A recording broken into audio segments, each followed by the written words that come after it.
Indian coast guard भरती 2025। नमस्कार विद्यार्थी मित्रांनो, मी तुमच्यासाठी अतिशय आनंदाची बातमी घेऊन आलेली आहे। इंडियन कोस्ट गार्ड भरती निघालेली आहे। तर या भरतीला भारतीय तटरक्षक दल भरती असे सुद्धा म्हटले जाते। तर या भरतीमध्ये शिक्षण फक्त 10वी पास लागते। महाराष्ट्रातील तुम्ही कोणत्याही जिल्ह्यातील असाल तरी सुद्धा तुम्ही मुलं-मुली येथे फॉर्म भरू शकताय, फॉर्म भरता येणार आहे आणि फॉर्म भरणे हे चालू झालेले आहे आणि फॉर्म भरण्याची जी शेवटची तारीख आहे ती आहे 25 जून 2025। फॉर्म भरण्याची ही शेवटची तारीख असणार आहे। या भरतीमध्ये जागांचा जर विचार केला तर 630 जागांसाठी ही भरती असणार आहे। तर बघा मित्रांनो, या भरतीमध्ये लेखी परीक्षा आहे की नाही, त्याचबरोबर ग्राउंड कसं होणार आहे, उंची किती लागणार आहे, ग्राउंडमध्ये कोणाकोणाची निवड होणार नाही, स्किल टेस्ट कशा प्रकारे असणार आहे, अभ्यासक्रम काय आहे, निवड प्रक्रिया कशी होणार आहे, पगार किती आहे, वय मर्यादा काय असणार आहे, ही संपूर्ण माहिती जाणून घेण्यासाठी व्हिडिओ शेवटपर्यंत नक्की बघा आणि अशाच नवनवीन अपडेटसाठी आपल्या चॅनलला लाईक, शेअर, सबस्क्राईब नक्की करा। नमस्कार, गव्हर्नमेंट जॉब अपडेट या यूट्यूब चॅनलवर आपले खूप खूप स्वागत आहे। तर व्हिडिओचं थंबनेल बघून तुम्हाला लक्षात आलंच असेल की आपला व्हिडिओ कोणत्या टॉपिकवर होणार आहे।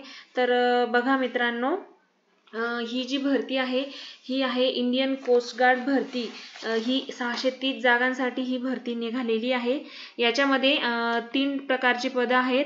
डीबी पहिलं जे पद आहे ते आहे डीबी, त्याला डोमेस्टिक ब्रांच असं सुद्धा म्हटलं जातं। 10वी उत्तीर्णवर हे पद आहे। दुसरं आहे जीडी, त्याला जनरल ड्युटी असंही म्हटलं जातं, हे 12वी उत्तीर्णवर हे आहे। आणि तिसरं आहे यांत्रिक। पहिलं जे आहे तर बघा, याच्यामध्ये पगारचा जर विचार केला तर तुम्हाला या भरतीमध्ये खूप चांगल्या प्रकारचा पगार इथे मिळणार आहे। 21,700 ते 69,100 पर्यंत पगार तुम्हाला इथे मिळणार आहे। आणि पेपर जर बघितला तर इथे 60 मार्कचा पेपर तुमचा असणार आहे।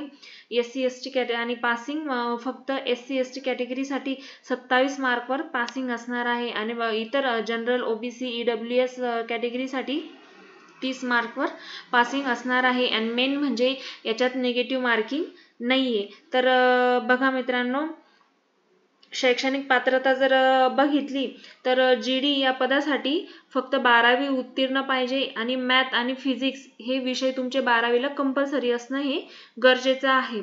आणि पुढचं जे पद आहे ते आहे डीबीचं म्हणजे डोमेस्टिक ब्रांच, ते फक्त 10वी उत्तीर्णवर आहे। आणि तिसरं जे पद आहे यांत्रिकी, हे 10वी उत्तीर्ण प्लस 3-4 वर्षी इंजिनिअरिंग डिप्लोमा, तसंच म्हणजे बघितलं तर electrical, mechanical, electronics, telecommunication, radio power engineering असे डिप्लोमा तुमचा झालेला असला पाहिजे किंवा 10वी 12वी उत्तीर्ण 2-3 वर्षीय इंजिनिअरिंग डिप्लोमा येथे तुमचा असणं हे गरजेचं आहे। तर बघा मित्रांनो, येथे वयमर्यादा 18 ते 22 वर्षापर्यंतची वयमर्यादा आहे। SC ST कॅटेगरीसाठी 18 ते 27 वर्षाची वयमर्यादा आहे। पुढे OBC कॅटेगरीसाठी 18 ते 26 वर्षाची वयमर्यादा आहे। आणि जर याच्यामध्ये वय अट अशी आहे की जीडी या पदासाठी 1 ऑगस्ट 2004 ते 1 ऑगस्ट 2008 पर्यंत तुमचं वय असणं गरजेचं आहे। आणि डीबी पदासाठी पण सेमच 1 ऑगस्ट 2004 ते 1 ऑगस्ट 2008 पर्यंत तुमचं वय असणं हे गरजेचं आहे। यांत्रिक पदासाठी तुमचं वय 1 मार्च 2004 ते 1 मार्च 2008 पर्यंत पूर्ण असणं गरजेचं आहे। तर इथे फीचा जर विचार केला तर इथे फी ST ST कॅटेगरीसाठी कुठल्याही प्रकारची फी नाहीये। जनरल OBC कॅटेगरीसाठी 300 रुपये फी असणार आहे आणि नोकरीचे ठिकाण हे संपूर्ण भारतभर असणार आहे।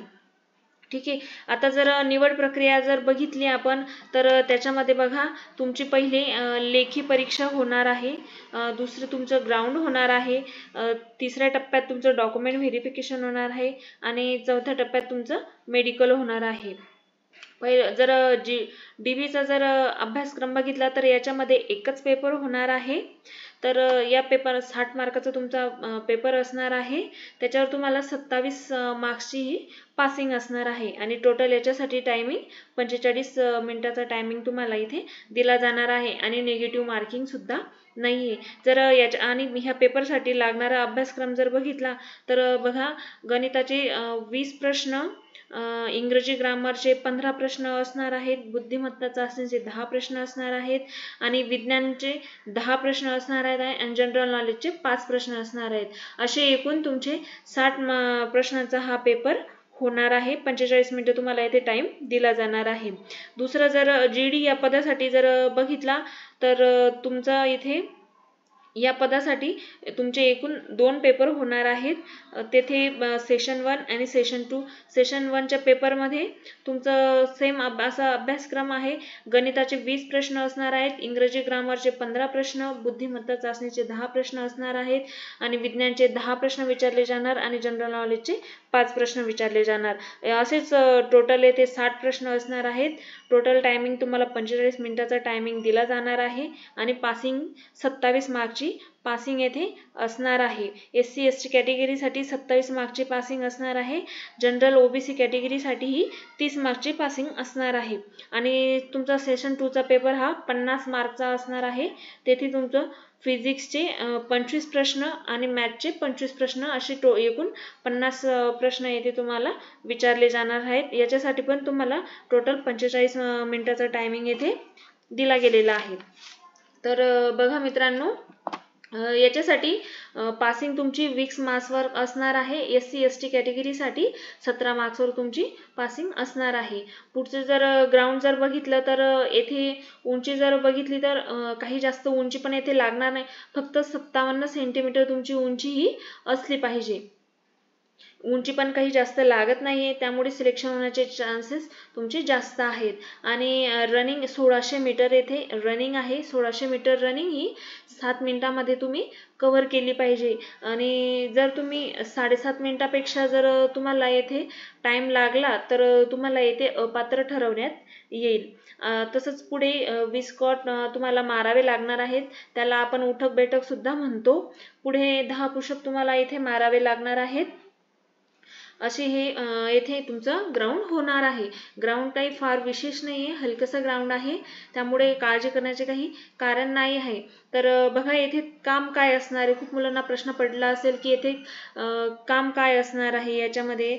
तर ही भरती तटरक्षक दल म्हणजे हे सेम इंडियन नेव्ही सारखंच काम तुम्हाला येथे असणार आहे. ठीक आहे. जरा बघा, या फॉर्म भरण्याची तारीख, शेवटची तारीख फार जवळ आलेली आहे. 25 जून ही शेवटची तारीख असणार आहे. त्यामुळे तुम्ही लवकरात लवकर फॉर्म भरून टाकायचा आहे. तर बघा मित्रांनो, ही संपूर्ण माहितीची PDF तुम्ही येथे बघू शकताय.